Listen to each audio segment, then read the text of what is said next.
Hello and welcome back to the Glorious Gnomes.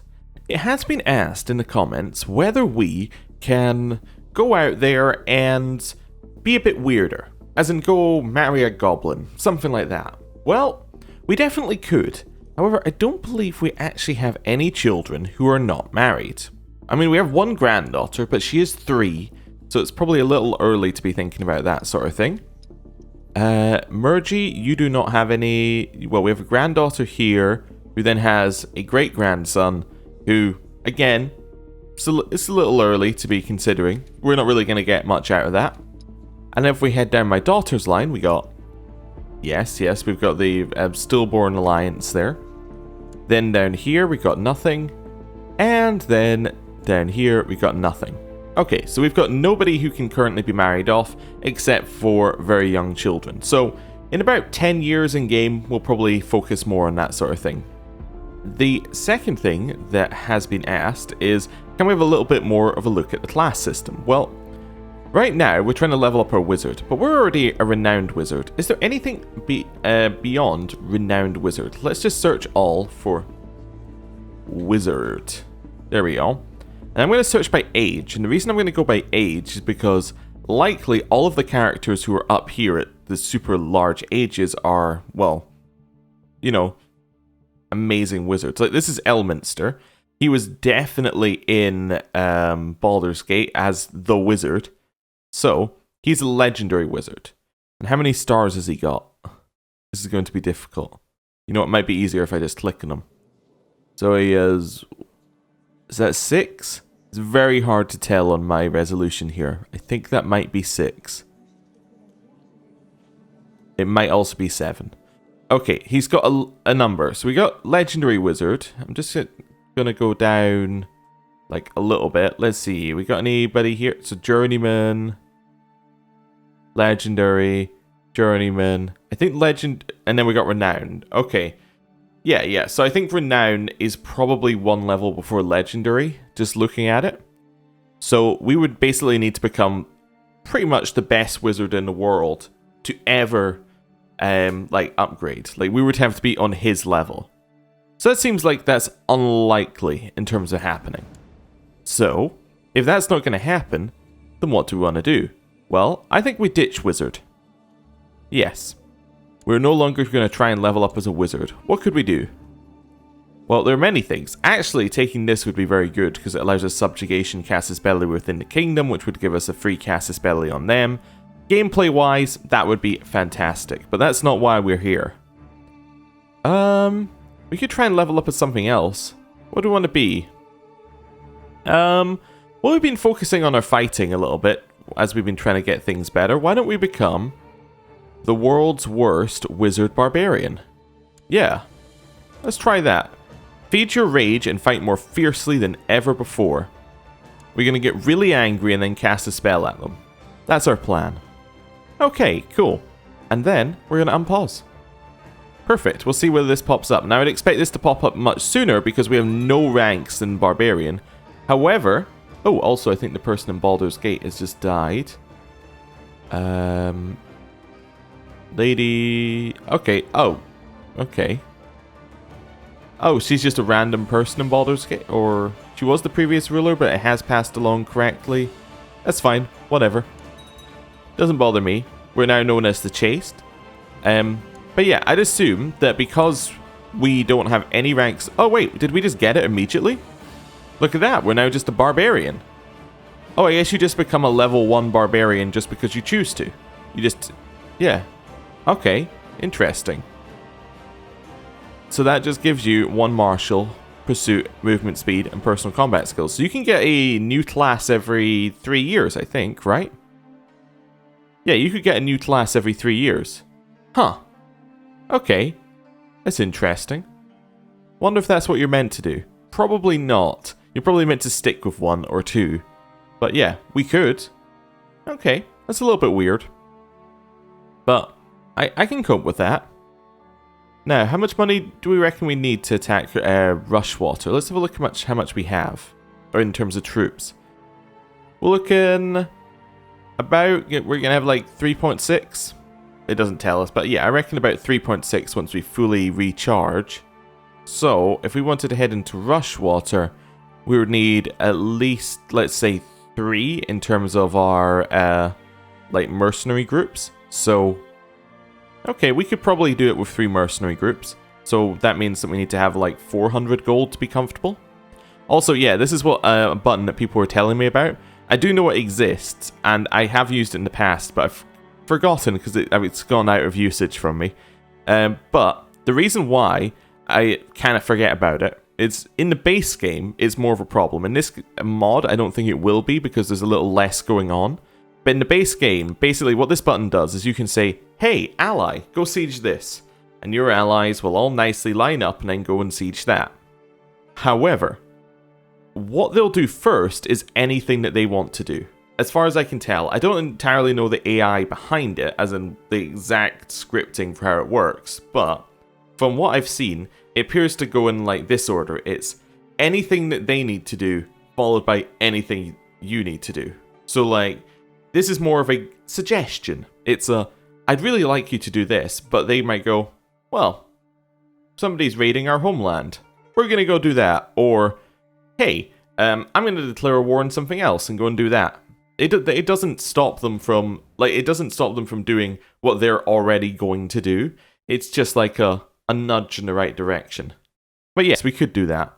And I did do something similar in the previous one, where if I raise an army, we had this button here, and I got them to attach to us. So that was one there. And then if we wanted to go even further, if we go in here to allies in war, you can give them very generic instructions. So you can say like, well, we're not in a war right now, but I believe the 2 options are attack the enemy troops and siege the enemy's land. I think those are like the generic instructions you can give. So, yeah, we could do that.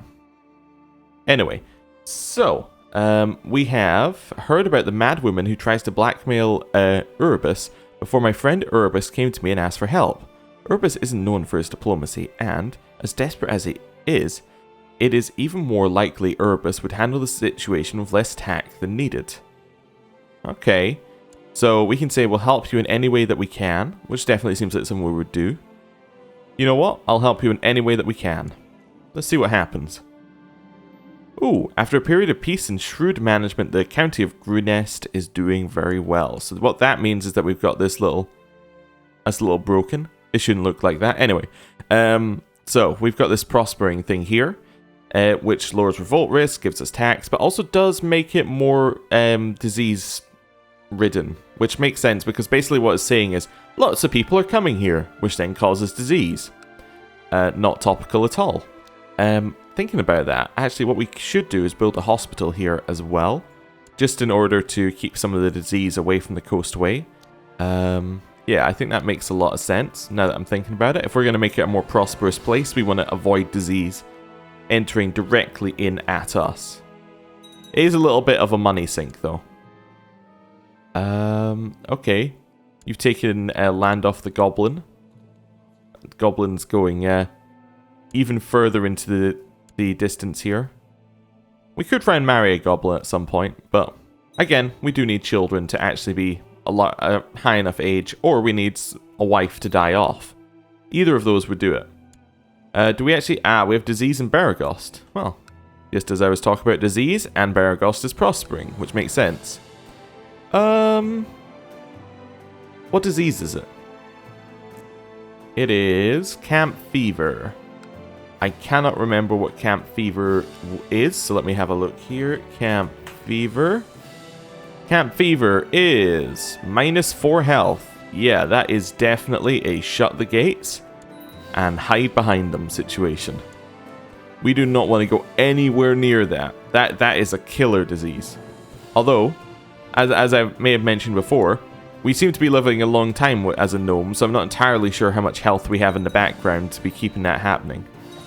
Oh, we finished our castle in Cloakwood. Perfect. We will grant that to our grandson here.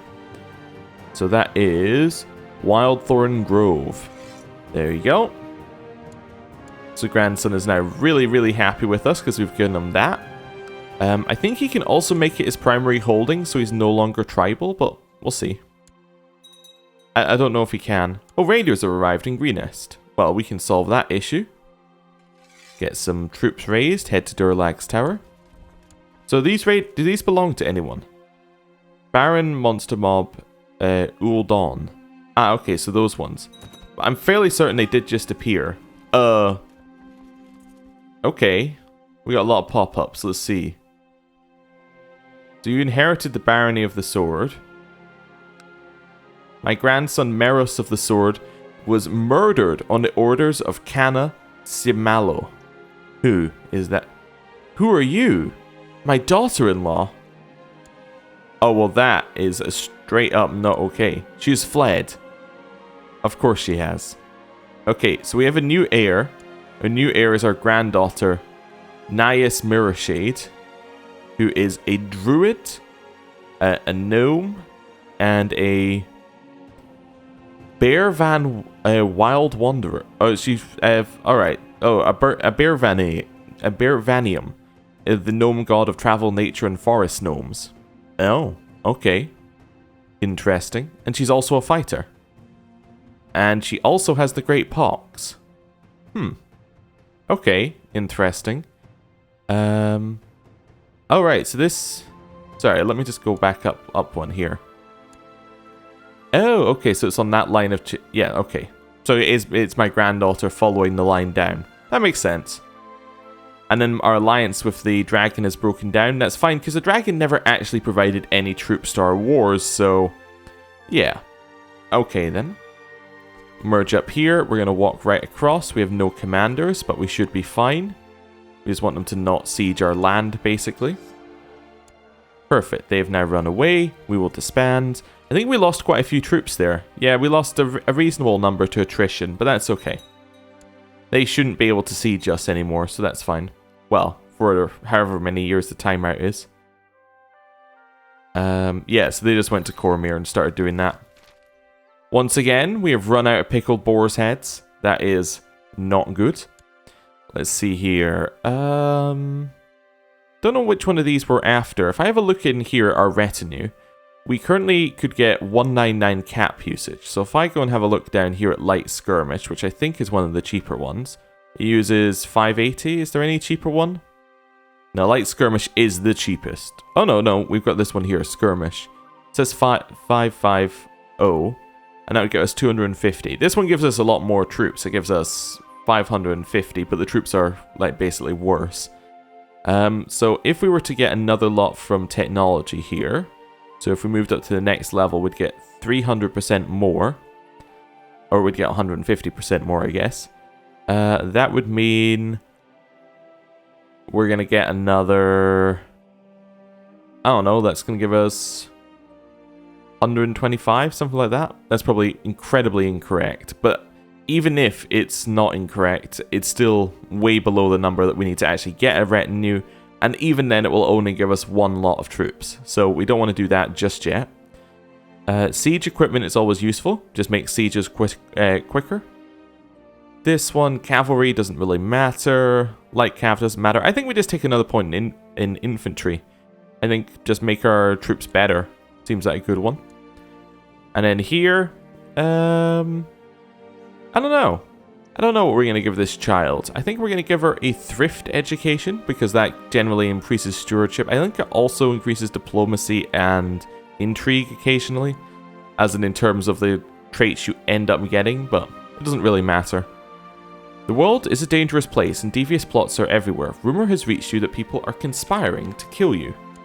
Well, that is interesting. Okay, first of all, I would love to kill her. Nope, not an option. Okay, known plots.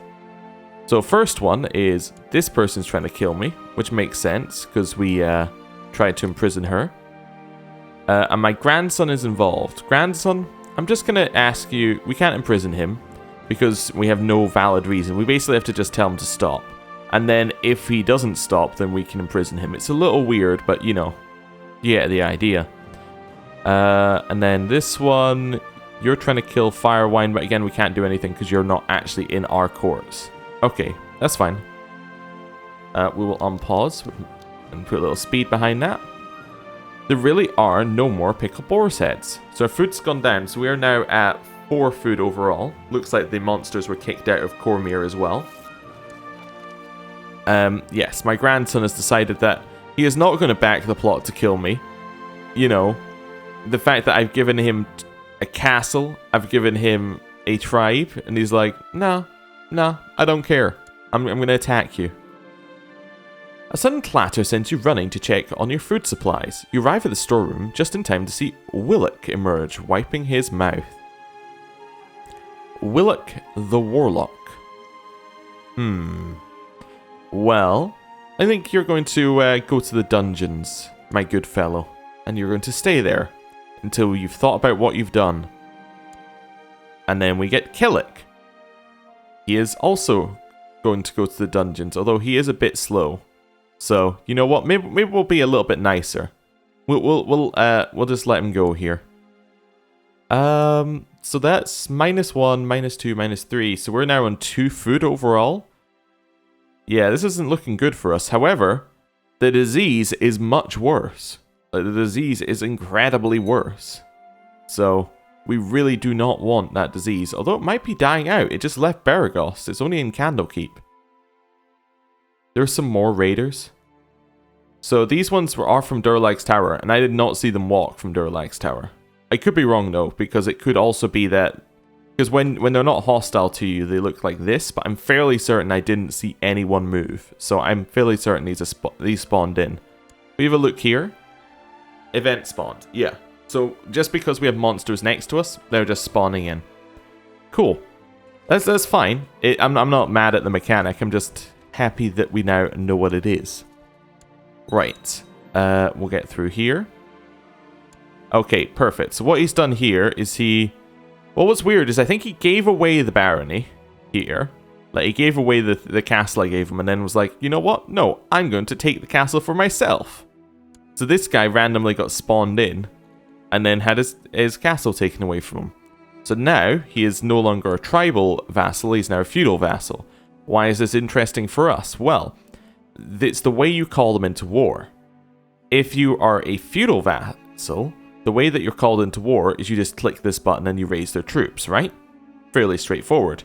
If you're a tribal vassal, what you do instead is you have to do this, I think it's this button right here, which I think is called Tribal Vassals to War. And basically you say, hey, I'd like you to join me. At which point he would raise his own troops and then he would act like he's an ally in my war rather than he's my vassal. So we wouldn't have direct control over the troops, which obviously we don't want. We would like to direct them ourselves. You can occasionally get more troops that way because you get his full amount of troops. So we would get all the levies that he has available to him.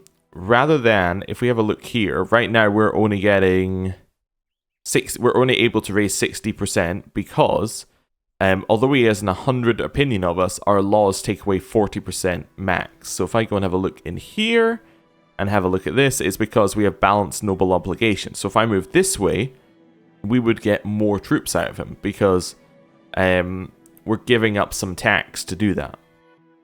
But we don't want to do that right now because he doesn't have any troops really at all. He can at most only provide 102. It could make more difference for others, but like we don't really have anyone who provides us that many. Why are you not providing us a lot? Why can you only provide it? Why does it say 101 out of 732? That's an interesting one. Why does it say that? So he has is fully reinforced, so why can he only provide us that? That is intriguing. I wonder why. Anyway, we'll work it out at some point. But on that one, that is because he is not a he's not a noble vassal, he's a church vassal. So you see here the max levy is much different. So what I might want to do is move this way, and then that would allow us to get more from our church vassals. Now if I have a look in here, how much money is he giving us? So he's giving us... well, all the church vassals are giving us 16, I think that's a year. Yeah, they're giving us 16 a year. So, we could reduce that amount by 10%. So we reduce that, so we're getting 1.6 less. But that would then give us an extra 10% troops. Sounds good to me. 1.6 gold for 10% more troops. Yeah, I'll take that. I'll definitely take that. So now, if we have a look at our vassals, yeah, okay, we're not getting that much. Okay, so that's 41. Let's see if we can find anyone else. 41, 34, 33. We unpause, we'll wait a month. We're now getting 51. 50 and 50, so we're getting like 50 troops overall. Yeah, like 50 troops overall. It's not that impressive, I'll admit, but it's kind of useful. Ooh, there's a host claim on Am. Okay, so Am is falling apart. I would love to attack them, however, we only have a border of this revolt, and we're not necessarily strong enough to beat the revolt. And the border dispute over Nashkel is not the war I want to do. Even if we could do the war, it's just not what I'm after. Like, I would like a better reason to declare it. I'd want to not lose as much money. How many troops do we have? We could do it, though. How's the war going? Let me have a look here. It's a revolt to increase council power. I love that because basically they're like, we'd like some more power. And it's like, okay, you'll have more power, but the entire realm is going to fall apart because you did this. There's a border dispute being declared on them here as well, which they are losing. And they've got this host claim on them. So Am are falling quickly. I was thinking that we could attack the revolt. The only problem with attacking the revolt is that we would have to attack it and then immediately run right down here and break this siege. Because I'm fairly certain that their entire army right now is sieging this little bit right here. And that's going to get them the war score that would then win them the war. So we would have to break that immediately. Yeah, I don't think we have time to do that. But it's an option that we could do. But yeah, if we have a look here now, they should have like 90? Yeah, 92. So now they're sieging just a little bit more, so they're probably sieging the trade post on it. Yeah. Yeah, so this trade post is about to be sieged, and then they'll move probably onto this one. I did not understand fear before, but once you have felt your legs shake and teeth chatter with fear, it's hard to remain brave. Oh, we're not brave anymore. Okay, my court physician, Loic, has shared some of his latest ideas with me. I did not know much of medicine, but perhaps he is onto something. He has asked me for some money to develop his theory and write a book about it. How much does he want? 23? On you go. Write me a book. Oh, is the disease gone from around us? It is. Ah, okay. Well, we will open the gates then. And you may notice there as well, just because I noticed it as well, the plot power did go up on all of these plots because we're no longer in seclusion.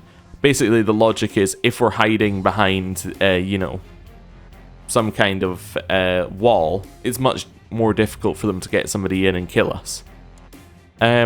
Right. Also, my daughter just died, or my granddaughter. Thought it wasn't worth telling me about that, but she is dead. She died of the Great Pox, which now means that my heir is my grandson, Rudendar. Okay, well, he at least holds some land. He quite likes us. He is following Baravar Cloakshadow, the gnome god of illusions, deceptions, traps, and wards. He is vindictive and believes in striking first against those who might threaten the gnomish people. Alright then. He is malnourished. Okay, that's not good. And he's also a trained monk. Okay, so I assume that means that he has got the first level in monk. But that doesn't really do very much for us. He's also, I just realized, he's human, not gnome. Oh, okay. He's married a human. Well, that's not really on. How did that... So, it's because she was a gnome. She married a human. And that is a human child. But then we also had... Was he also human? No, he was gnome.